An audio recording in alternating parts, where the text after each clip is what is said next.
Chidambaram Bethel IPA ஜெபகோபுரம் வழங்கும் உங்கள் வாழ்வின் மாற்றத்தின் நேரம்.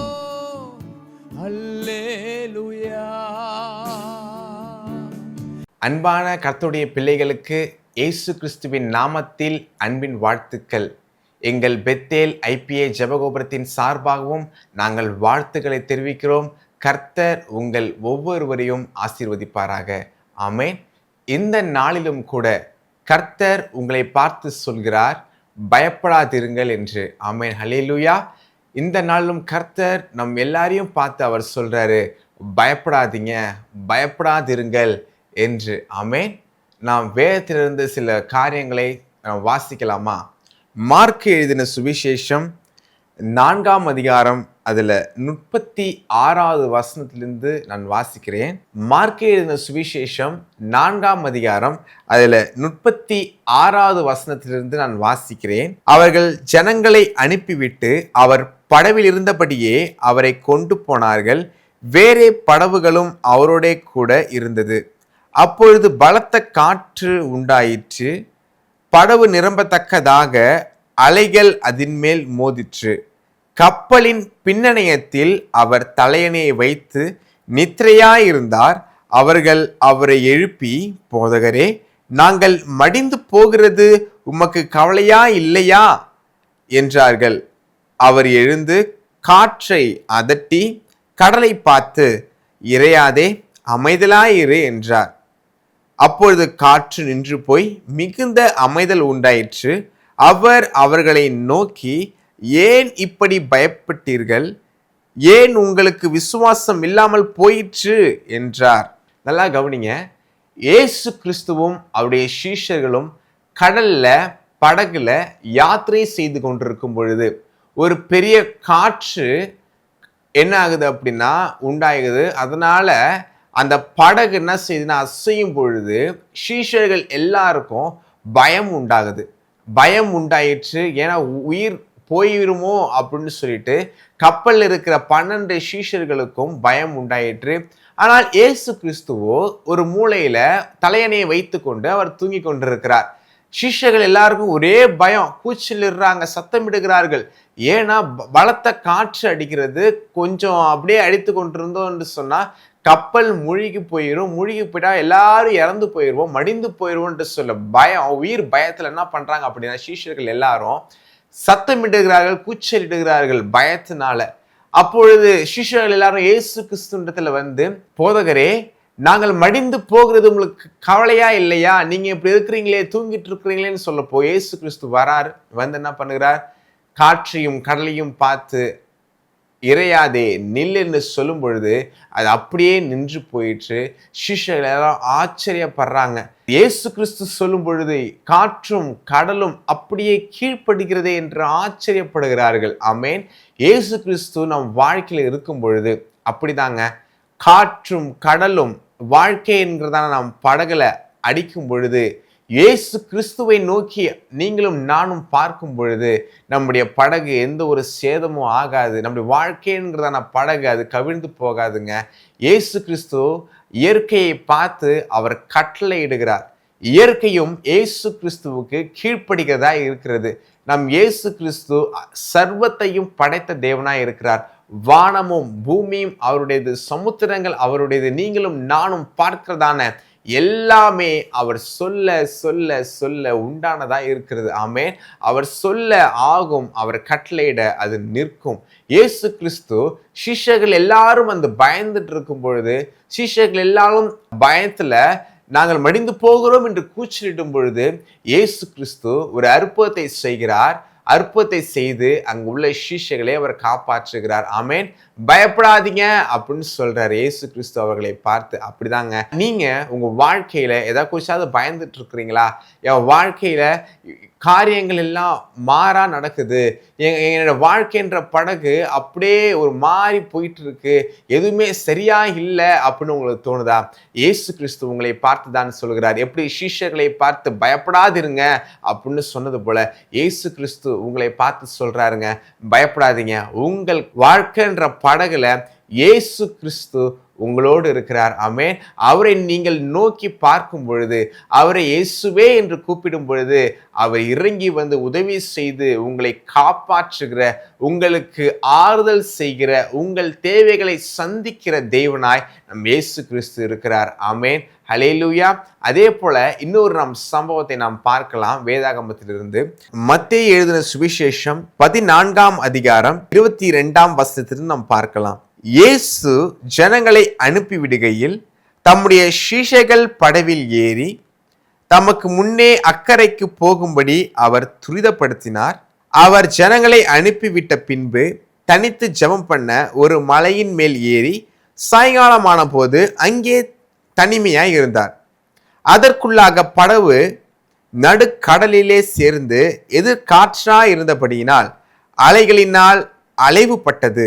இரவில் 4ஆம் ஜாமத்திலே இயேசு கடலின் மேல் நடந்து அவர்களிடத்திற்கு வந்தார். அப்பொழுது கடலின் மேல் நடக்கிறதை சீஷர்கள் கண்டு கலக்கமடைந்து ஆவேசம் என்று சொல்லி பயத்தினால் அலறினார்கள். உடனே இயேசு அவர்களோடே பேசி, திடன் கொள்ளுங்கள், நான் தான், பயப்படாதிருங்கள் என்றார். அதே போலதான ஒரு சம்பவம் மறுபடியுமாய் நடக்கிறது. ஆனா இப்ப இயேசு படகுல இல்ல, இயேசு ஜெபம் பண்ணும்படியாய் ஒரு மலையில இருக்கிறார்.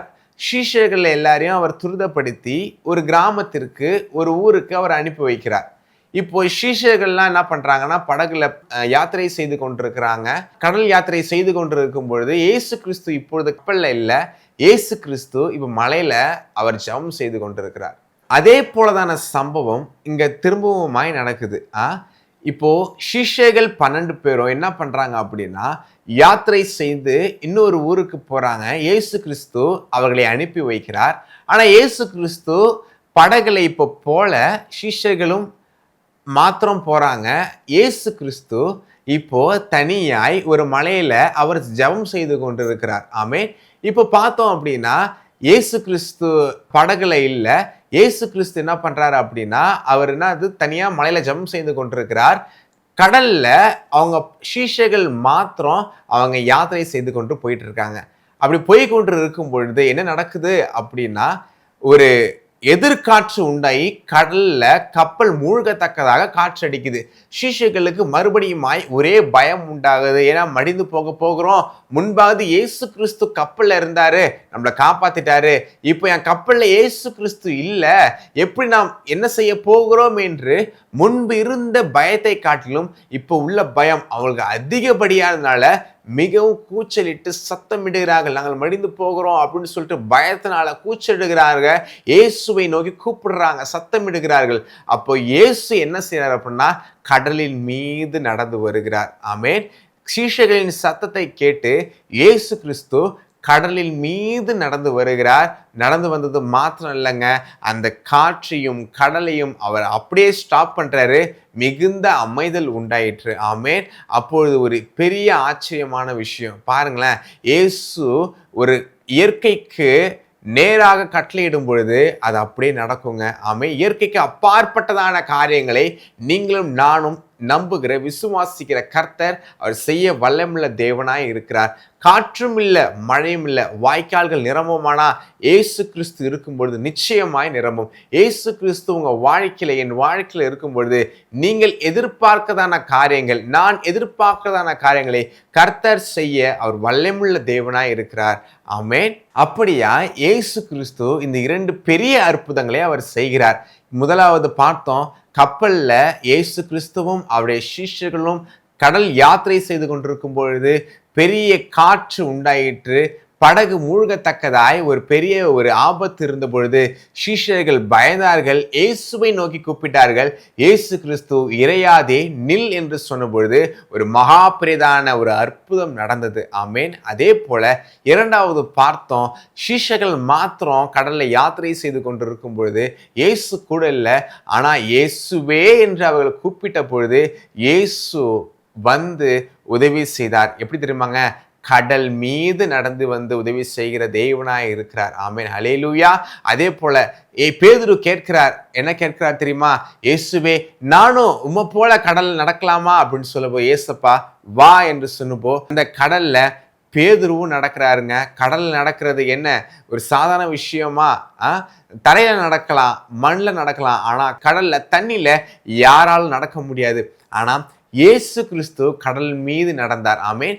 இயேசு கிறிஸ்து கட்டளையிடும் பொழுது காற்றும் கடலும் அப்படியே கீழ்ப்படுகிறது. இயேசு கிறிஸ்து கட்டளையிடும் பொழுது பேதுரு என்ன செய்கிறார் அப்படின்னா கடல் மீது நடந்து வருகிறார். ஆமென். இயற்கைக்கு அப்பாற்பட்டதான காரியங்களை செய்கிறவர் தான் நீங்களும் நானும் ஆராதிக்கிற நம் இயேசு கிறிஸ்து. ஆமென். அவர் நல்லவருங்க. இன்றும் நம் மத்தியில வாசம் செய்கிற நல்ல தேவனாய் நம் இயேசு கிறிஸ்து இருக்கிறாருங்க. ஆமென். ஹல்லேலூயா. அந்த நல்ல தேவனை தான் நீங்களும் நானும் ஆராதனை செய்து கொண்டிருக்கிறோம். அந்த நல்ல தேவனை தான் நீங்களும் நானும் நோக்கி பார்த்து கொண்டிருக்கிறோம். அவர் இன்றும் உதவி செய்கிற அற்புதங்களை செய்கிற தேவனாய் நம் மத்தியில இருக்கிறார். ஆமென். அதே போல பாருங்களேன், ஆபிரகாமுக்கு கர்த்தர் அநேக வாக்குத்தத்தங்களை கொடுக்கிறார். வானத்து நட்சத்திரங்களைப் போல பெருக பண்ணுவேன், கடற்கரை மணலை போல பெருக பண்ணுவேன்னு சொல்லும்போது எல்லா வாக்கு தத்தங்களையும் பெற்ற ஆபிரகாம் ஆனா இன்னும் அவருக்கு நிறைவேறாம காத்துட்டே இருக்கிறப்போ அவருக்கு பயம் உண்டாகுது. கர்த்தருடைய வார்த்தை ஆபிரகாமுக்கு தரிசனமாகி, ஆபிரகாமே நீ பயப்படாத, நான் உனக்கு கேடகமும் உனக்கு மகா பெரிய பலனுமாய் இருக்கேன்னு சொல்றாரு இயேசு கிறிஸ்து. உங்க வாழ்க்கையில என் வாழ்க்கையிலும் அவர் அநேக காரியங்களை சொல்லியிருப்பாரு, வாக்கு தத்தங்களை கொடுத்திருப்பாரு. அப்படின்னா அது நடக்கலன்னு நினைச்சு, அது தாமதமாகுதுன்னு நினைச்சு ஒரு நாளும் பயந்து போகாதீங்க.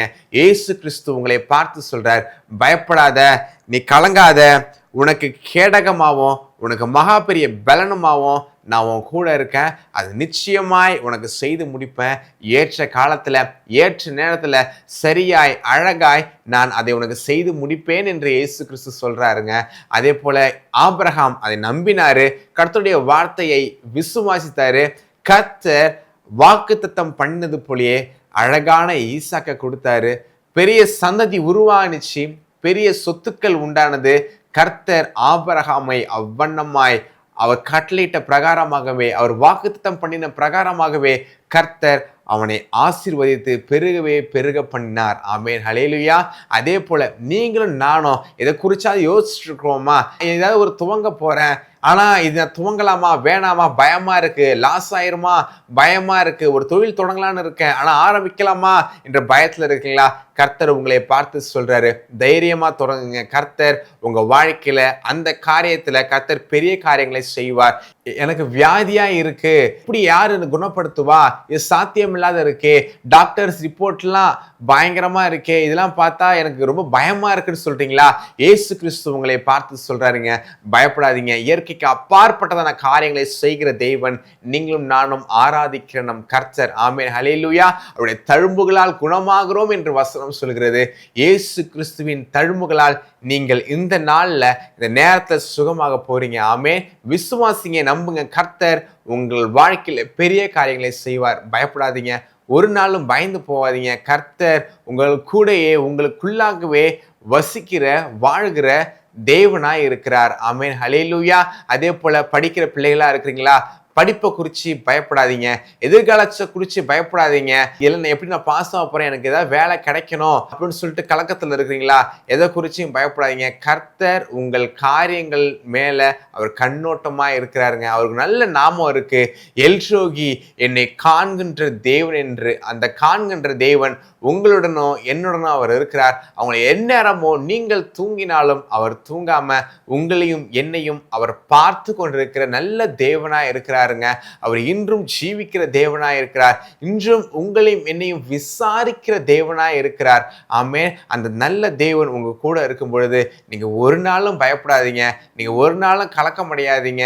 வேதாகமத்துல சுமார் 365 முறை பயப்படாதீங்க பயப்படாதீங்க பயப்படாதீங்கன்னு ஆண்டவர் இயேசு கிறிஸ்து சொல்லிருக்காருங்க. ஒரு நாளைக்கு ஒரு தடவை நீங்க எடுத்தா கூட வருஷத்துல 365 முறை அவன் பயப்படாதீங்க பயப்படாதீங்கன்னு அவருடைய கர்த்தருடைய வார்த்தையை நம்புங்க. கர்த்தருடைய வார்த்தையை பிடித்து கொள்ளுங்க, வசனத்தை படிங்க, கர்த்தரை நம்புங்க, அவரை தேடுங்க, ஜெபம் செய்யுங்க. கர்த்தர் உங்கள் வாழ்க்கையில பெரிய அற்புதங்களை செய்ய அவர் வல்லமையுள்ள தேவனாய் இருக்கிறார். ஆமே. நாம் ஜெபிக்கலாமா? அன்பின் பரலோக தகப்பனே, இந்த நாள்னு கூட கர்த்தர் எங்களுக்கு ஒரு திடனான ஒரு நம்பிக்கையான வார்த்தையை கொடுத்துருக்குறீங்க. பயப்படாதீங்கன்னு சொல்லி எங்களை தேற்றிருக்கிறீங்க ஆண்டவரே. ஏசப்பா, எங்கள் வாழ்க்கையில் நாங்கள் எதை குறித்து நாங்கள் பயப்படக்கூடாது ஆண்டவரே. எங்களுக்கு இருக்கிறதான எதையாவது தொடக்கணும்னு நான் நினைக்கிறோமோ அந்த தொடக்கத்தில் கர்த்தருடைய கரம் இருப்பதாக ஆண்டவர். வியாதி இப்பொழுதே இயேசு கிறிஸ்துவின் நாமத்தில் மாறுவதாக ஆண்டவர். எதிர்காலத்தை குறித்துதான கவலைகள் இயேசு கிறிஸ்துவின் நாமத்தில் மாறுவதாக ஏசப்பா. கர்த்தருடைய பிள்ளைகளுக்கு நீர் தந்தன வாக்கு தத்தங்கள் ஆம் என்றும் ஆமென் என்றும் அப்படி நிறைவேறத்தக்கதான ஒரு அற்புதத்தை கர்த்தர் இந்த நாளில் செய்ய போவதற்காக நாங்கள் நன்றி செலுத்துகிறோம். உண்மை நாங்கள் துதிக்கிறோம். இயேசு கிறிஸ்துவின் நாமத்தின் மூலம் ஜெபிக்கிறோம் எங்கள் ஜீவ நல்ல பிதாவே. ஆமென், ஆமென், ஆமென். கர்த்தர் உங்களை ஆசீர்வதிப்பாராக. ஆமென். பிரியமானவர்களே, தொடர்ந்து இந்த நிகழ்ச்சிகள் வெளிவரவும் ஆண்டவரை அறியாத மக்கள் இந்த நிகழ்ச்சியின் மூலமாக தேவ ஆசீர்வாதங்களை பெற்றுக் கொள்ளவும் உங்கள் ஜெபத்திலும் உதாரத்துவமான காணிக்கையினாலும் இந்த ஊழியத்தை தாங்கும்படி உங்களை பட்சமாய் கேட்டுக்கொள்கிறோம். கர்த்தர் தாமே உங்களை ஆசீர்வதிப்பாராக. எங்களுடைய ஜிபே எண் 9618709301. உங்கள் ஜெப உதவிக்கும் மேலும் ஆலோசனைகளுக்கும் நீங்கள் எங்களோடு தொடர்பு கொள்ள பாஸ்டர் AP அருள் ஸ்டாலின், பெத்தேல் IPA ஜெபகோபுரம், சிதம்பரம், கடலூர் மாவட்டம், தமிழ்நாடு, தென்னிந்தியா 608001. செல்போன் 9698709301 மற்றும் 9585229103.